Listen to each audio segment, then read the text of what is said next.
8. 1 Peter 4:6.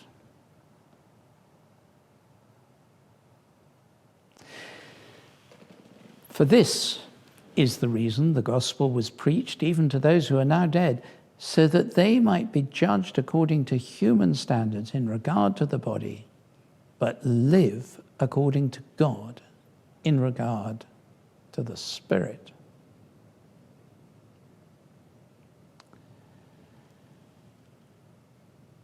Sometimes we cause to happen the very things we most want to avoid.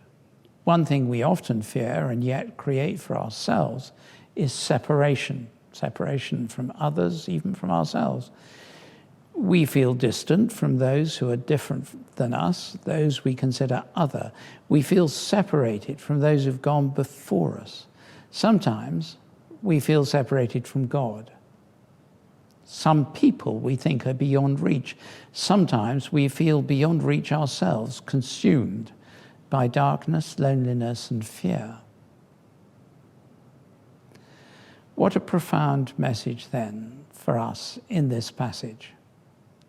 Jesus descends into the darkness of death, the darkness of hell, into the places we fear most, to bring us out of death and into life. Those who are consumed by darkness hear the good news and are brought into the glorious light of God. Those who are dead are given new lives which witness to the miracles of God. Many people may be physically alive, but they're not truly living. There are those who lived submerged by circumstances, situations, and anxieties. The gospel gives people new life. God turns dead ends into turning points, rejection into acceptance, death into new life. God says in the Bible that no one is beyond redemption, which means buying back, freeing.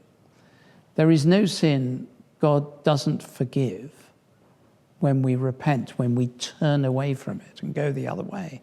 Those whom we give up on, consider past hope, God never stops searching for. When they're found, God celebrates. Luke's gospel, rejoice with me, I found my lost sheep, says the shepherd, Luke 15, verse 6.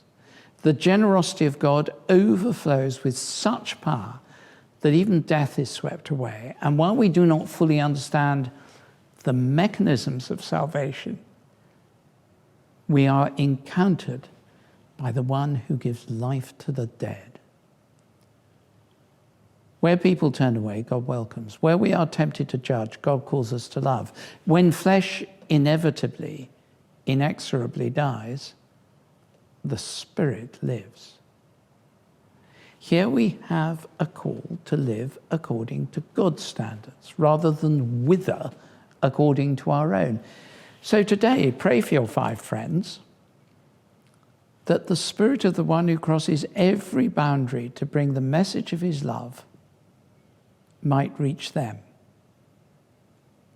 And as you pray for your 5 people today, remember this: no one is beyond the presence and the promise of God.